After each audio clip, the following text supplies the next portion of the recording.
I'm sure you've had times in your life where you had this big dream, this goal that was making you excited, and you just wanted to achieve it. You knew it would be so awesome if you did, but it didn't come into realization. And when that happens, we can feel frustrated, feel stressed out. And if we keep on working really hard and we can't ever achieve what we're shooting out to achieve, that can lead to burnout. What if you could go about achieving your goals and consistently move them forward and consistently make progress, feeling more confident, more energized at the same process? You can, and in this video, we're going to be talking about that as we talk about how to set effective SMART goals. Welcome to Growth Amplifiers, where we showcase the best tips, resources, and tools to amplify and scale your business. Now, you've probably heard the acronym SMART goals before: specific, measurable, achievable, results focused, and in a time frame. It's a framework you can use when setting goals. It's an acronym, and when you follow them, you can create goals that are pretty effective. But it's important to make sure that they're in alignment with where you're wanting to go. You can set a goal that maybe achieves something that seems important, but it's not really tied to where you're aiming to go. So you're putting a lot of time and energy and focus on something, maybe even achieve it, but it doesn't move you forward. That's one thing you definitely want to check when creating goals, creating SMART goals, making sure it's aligned with where you're aiming to go, that bigger objective, what you're trying to achieve. Another thing you want to pay attention to, the metrics that you're measuring. In a SMART goal acronym, it talks about specific and measurable. Let's talk about if you were looking at sales, for example. You can measure the number of sales that have been made. You can measure the revenue or the profits. But the challenge is you can't control them alone. If you could, you'd just press a button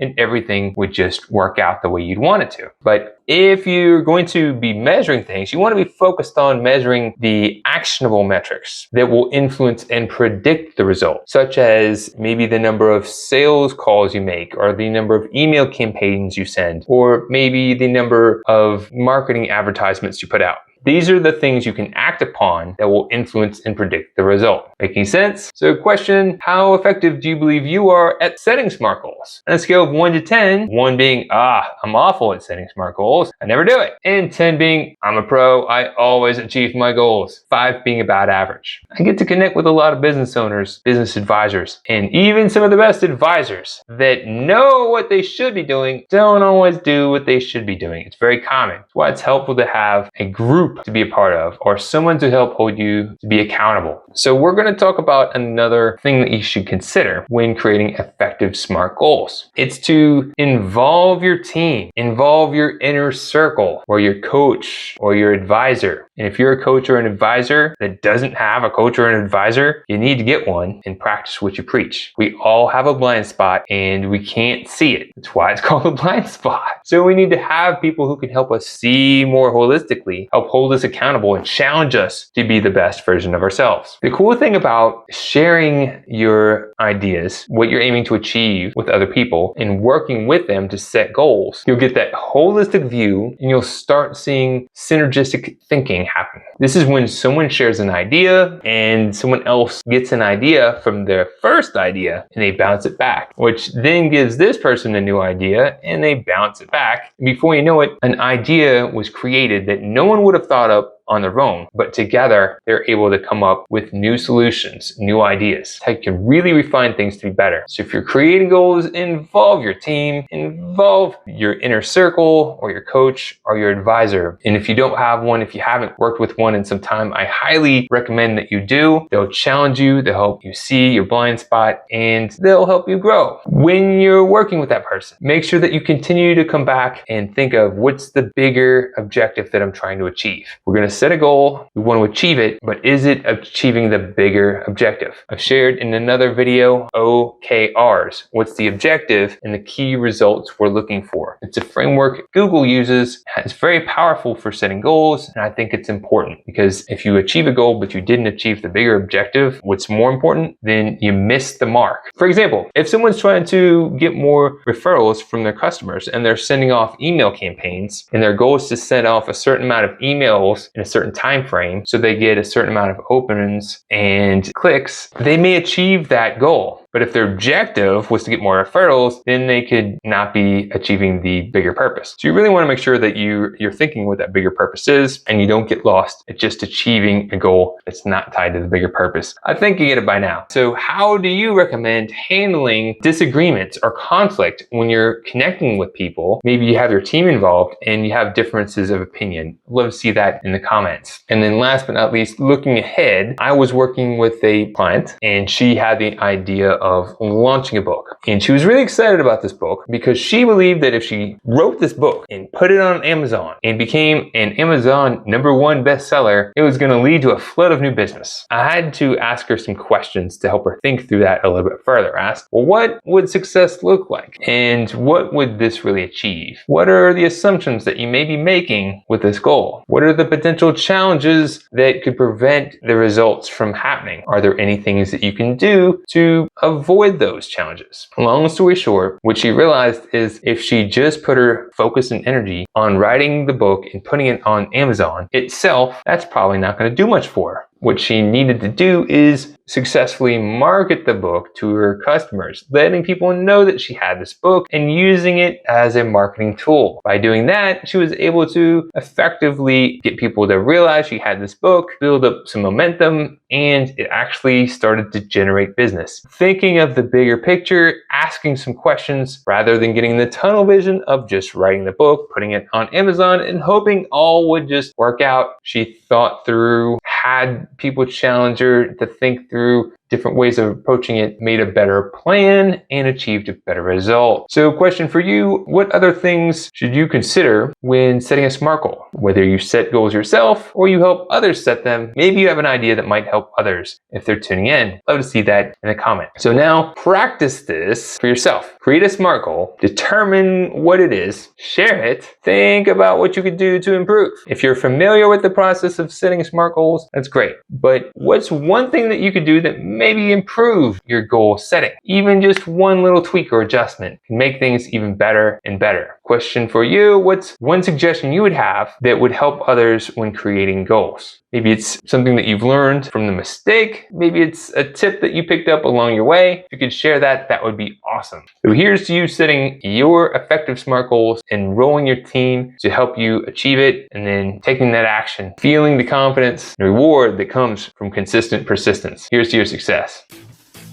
To show your support, take a moment to amplify this message by sharing it online. To connect with me or gain more business growth insights, visit www.growthamplifiers.com. Thank you for your support.